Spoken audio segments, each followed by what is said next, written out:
I'm John Gagne, author of Misguided Patriots. Answering a common question that I get is, why did I write a fictional book instead of something strictly factual about my CIA parents? And actually, I started to write the book as like I don't know what you'd call it, a memoir of theirs written by me, whatever that's called. But I started writing a factual book, and what I ran into is that although I do have 8 hours of audio tape that my mom made before she died, and lots of letters and documents and just all kinds of information about my parents, that's all factual, there were huge gaps. I mean, there were periods where she would jump, like she'd tell her life story on those audio tapes, and in particular, she jumped from like 51 to 54, like those years weren't even there. She maybe said one or two things about those years. So there was no way to really know exactly what she was doing. I had a box of photos, I had some letters that came from that time period, so I could kind of piece together what she most likely was doing during that time frame.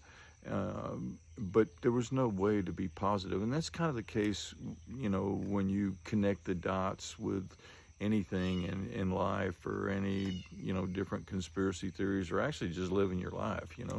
A lot of times you have to use critical thinking and connect the dots. And when you're connecting the dots, that's fiction in between the dots. So, there was really no way to write an interesting book that flowed, that didn't have giant holes in it. And so I just decided it would be more interesting to the reader if I just filled in those spots. And so what I ended up doing is, in a lot of cases, I created like an obviously fictional flashback to those years. So the other problem I had with the book is that it just wasn't that interesting. I didn't think, not marketable. And it's not that I'm trying to make a bunch of money off the book. I actually just want to tell a story. But to tell a story, I have to have people read it. And talking about a 67-year-old man that's living out in the country, investigating the lives of his CIA parents, I just didn't see that as being especially interesting. So after getting 2 or 3 chapters in, I kind of threw it away and started over, and I decided to make the book about my daughter's investigation into her grandparents. And my daughter actually did help me a lot with this investigation. She spent lots of time on it. We talked about it every day as I wrote the book. And the way I decided to tell the story, also I'm out in Centerville, and this book is set in Austin, Texas. And my life growing up with my CIA parents was in Austin, Texas, so it really needed to be set there. So I came up with this fictional story where my real life daughter is living in Austin, Texas, investigating her grandparents. So I appear in the book, and a tremendous amount of what's in the book is factual, historical information that I've got documents on. But in a lot of spots, I had to fill in these gaps that were left in the record that my mom and dad left behind. Especially with my dad, who died in '64. So it was either write a boring fictional story about the lives of my parents, or and have nobody read it, or write something that was a little more interesting and hopefully garner a little bit of interest and have it not be a terrible, boring read. So the book's set in Austin. It starts out just introducing my daughter and my family, and she's living in Austin, and she starts this investigation once she finds out that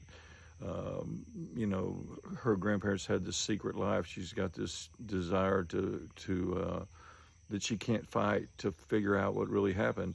And that's really true. I mean, that did happen, and my daughter was extremely interested and driven to find out exactly what happened and try to dig down to find the truth about who her grandparents really were and what their role was in terms of developing this crazy society that we live in with all the government monitoring and propaganda and just the crazy shit that's going on.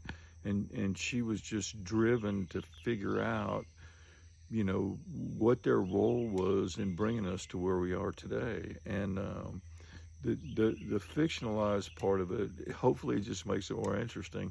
You know, I did a lot of, like, when these gaps would occur, you know, I'd have like a letter, like I had a letter from my mom where she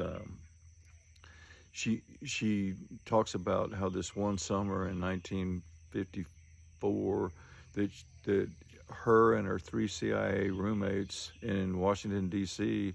had this great fun summer where they were all dating all these NSA and FBI guys. She mentions rocket scientists and you know, other CIA agents and diplomats, and how they were going to embassy parties all the time, and had this big fun time that summer while she's working out of the Directorate of Plans, I guess, in the covert side of the CIA in D.C. By day, and then out doing these parties at night. Which, you know, you can interpret however you. I mean, there's a lot of different ways to interpret that. You know, was she describing it as just dating, but it was really she was going to these embassy parties doing her job, or was it really just social, or was it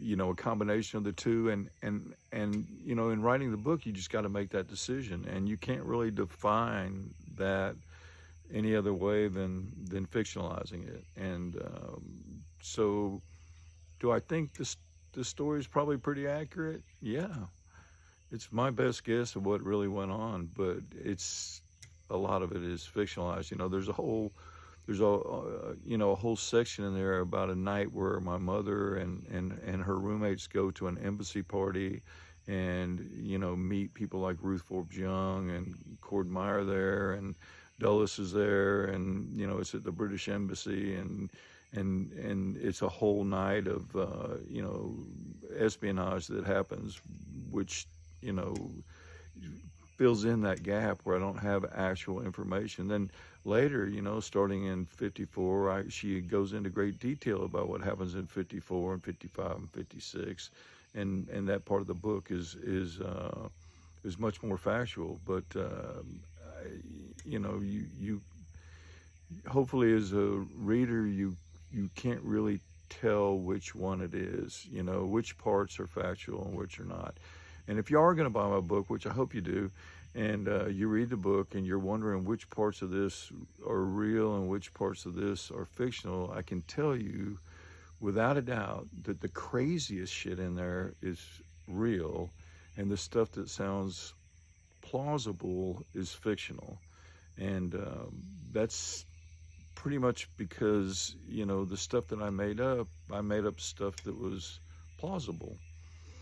But the real stuff in there, it sounds really crazy and unbelievable.